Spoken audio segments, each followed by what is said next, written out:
And in general, standard winter in Tbilisi, keep playing indoor volleyball in Vaque. I think Alina's still the boss of that group or something. I can't remember, but she had major conflict with some of the players. So very quickly, she just kind of exited the scene because she was like someone who was way too angry. And I think she realized it. I think all the people realized it. So ended up kind of coming back to me later on for volleyball anyway. But while we were at sports uni in Vaque playing volleyball indoor, there's a track there. It's not a good quality track, but it was weird. Like I'd play volleyball, and after volleyball, my hips would be loose because I'd be jumping around or whatever. And I'd be like, dude, I want to hit the track. This is like the middle of winter, like January, right? So I'd hit the track and do 200s and stuff, and I felt really good. Probably not very good for the body and not good if I thought I was nursing a stress reaction, but I liked it. That was the first speedy track work I had done in a long time. So anyway, that's kind of the winter. There's no major dynamics happening. Anna and Sergey are both still gone in Batumi, but I'm hanging out with Luca more. I start hanging out with Saddam and Senya, and things are just good. Like nothing crazy high, but like stable and good. My teaching at New School is going good. And then in February, Russia decides to invade Ukraine. Shaboom!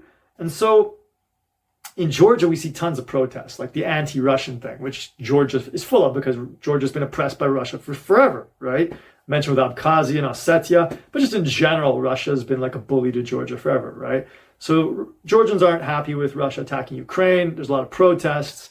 But what ultimately happens out of this, which is just horrible, is that so many more Russians decide to move to Georgia to either avoid the draft or avoid like sanctions with the banks or whatever. So Georgia now is having so many Russians come down. And what this does, it drives the apartment costs up. And personally, I mean, how can I say this without sounding like I'm prejudiced? But like, I guess there's two things. One, if your country's an oppressor and you just come down for the easy road, I mean, that's what humans do, but it's kind of like, there was a sticker somewhere that said like, Putin kills babies in Ukraine while Russians eat khinkali, which is a Georgian food in Georgia, right? Like Russians just come down and just enjoy their life. They have more money than the Georgians. They're just living like essentially the same we would live in Russia, but in Georgia. So I don't like that.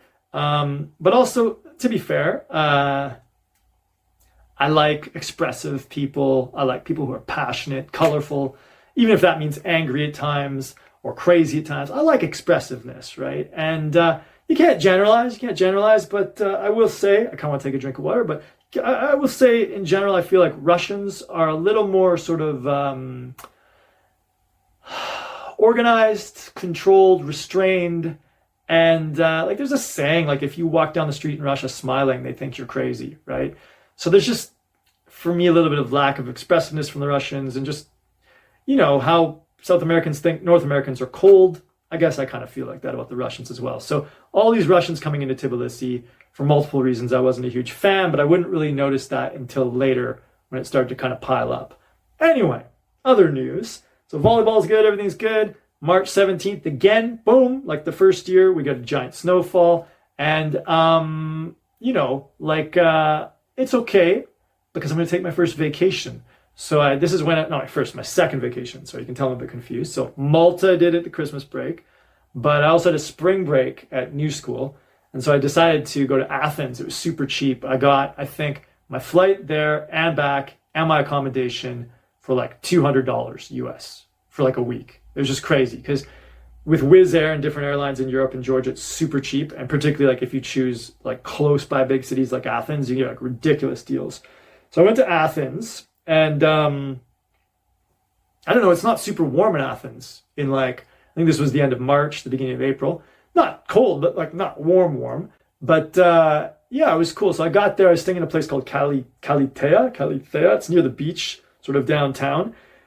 And first day I did like sort of 3 hills. I can't remember their names, but they're all near the Parthenon. I didn't go into the Parthenon, but they're all near there. And one of the things I noticed was like architecturally, the city, like the core part of the city is totally like Buenos Aires in terms of the apartment building structure and everything. I was like, whoa, like tripping me out. I feel like I'm back in Buenos Aires again. But Athens, fortunately, has hills and a lot of nature, which I had not imagined. A lot of people talk about Athens as like the armpit of Europe. But like after this week, dude, I was like, dude, I could totally live in Athens. Anyway, to kind of run you through it. First day I do these hills up by the Parthenon, and I walk back, a very long walk. Second day, what did I do? I was still teaching online while I was in Athens because International House didn't have a spring break week. So I had one class I was doing in the afternoon. So I'd go for a walk and try to make it back in time to teach on like 3 days that week or something. So the second day was cloudy and it was a short day. So I just did a loop by my apartment in Kalitea. There's like a national opera house park that's really cool. Got a couple photos from that. And I just kind of wandered around. I think there was like some war cemetery. I think I went by the seaside, something like that. But, nothing special the second day. The third day, I decided to go big because I didn't teach. It was good weather. I took the tram all the way to its end in Volula Beach. And then I was like, bro, I'm going to go in the hills and go cave hunting. Like I'd seen that cave in Malta. I was like, dude, I'm into caves, right? So I go up in the hills, I'm hiking way, way up. And it's really cool up there, like very arid and dry, but still some plants. And I come across 2 caves. I come across one cave. I don't know what it's called, like Nimthulu Cave or something. I'll write it down for you. And I go into it and it has like etchings like of like little people and all these like iconic, like all this stuff inside the cave from like ancient days.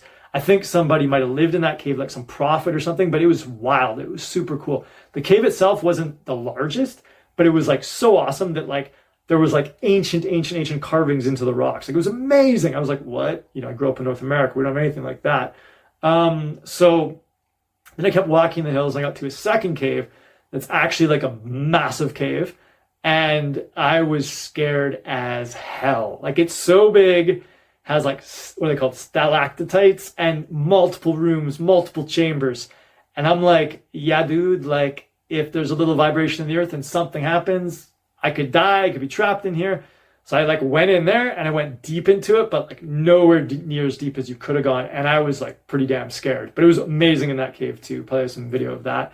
So I keep wandering through the hills, I ended up at this like little sort of monastery or church or something that overlooks the sea, and it's gorgeous. It's like sort of like sunset twilight period maybe. And I think that's called like Prophet Ilya's church or monastery chapel or something like that. And that was super cool. And so then I walk way back and I have to get home. Long walk, whatever, taking transit, long day. And then the next day, I guess this was day 5, I went to, no, not the next day. Day 4, again, a short day because I had to teach again. Remember, like I said. So I did on that day was I went to the Olympic Stadium. I think the old Olympic Stadium. Yeah, like the original one from like 1896 or whatever. Just kind of like a U shape. And that was pretty cool. And then from there I walked to Plaka, which is this neighborhood that's really touristy. My dad had stayed there in 1967 when he was traveling Europe and he knew his hostel. So I went to visit that hostel. And then it finished off at the Parthenon. Actually went into the Parthenon and took some photos there. So Parthenon's pretty impressive. There's also some sort of amphitheaters close to the Parthenon that are really cool too. So that was day 4, came back and had to teach. Then on day 5, I decided to go big again, big giant hike. This time not for caves, although there were some caves, up to this place called Jimenez Hills. And this is kind of like, I guess, how can I visualize this with Athens? It's sort of the hill that divides where the airport is and the bulk of Athens. So I came up from the Athens side and there's some caves and things like that as I'm coming up. And then you get into like, literally like almost like forest area, like pine trees. And it started to get dark because this was a very long hike. And it was wild, dude. So I was like cold, you know what I mean? And getting dark, and I'm in like true forest. And I'm like, wow, bro, Athens has like true forest with like true trails. This is amazing. And that's part of the reason I was like, dude, I could live in this city. I could run there, I could hike there. They have a very large population, crazy wild like scene of like weird art stuff. Like, dude, awesome. And the sea, you can swim in the sea too, right? So anyway, I get back from the hills, kind of emerge up from the hills. It's super dark. I'm like, I hope I know where I'm going. Kind of have to make my way through like this like non-developed part of town. Not non-developed, but more like highway outskirts. Get back to the metro, get back to my apartment. Everything's good. No complaints. And then I think the next day I get a short day. So I went to the actual Olympic site for 2004.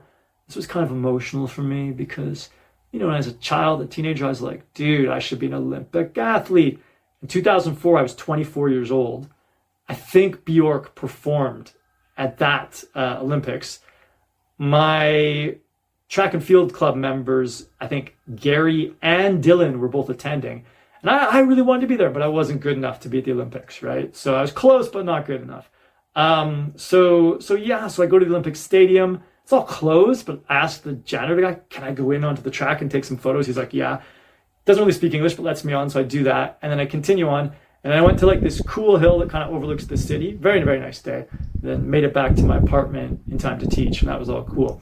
Last day was another big day because I didn't have to teach, and I did a giant hike on the opposite side of the city from Jimenez Hill.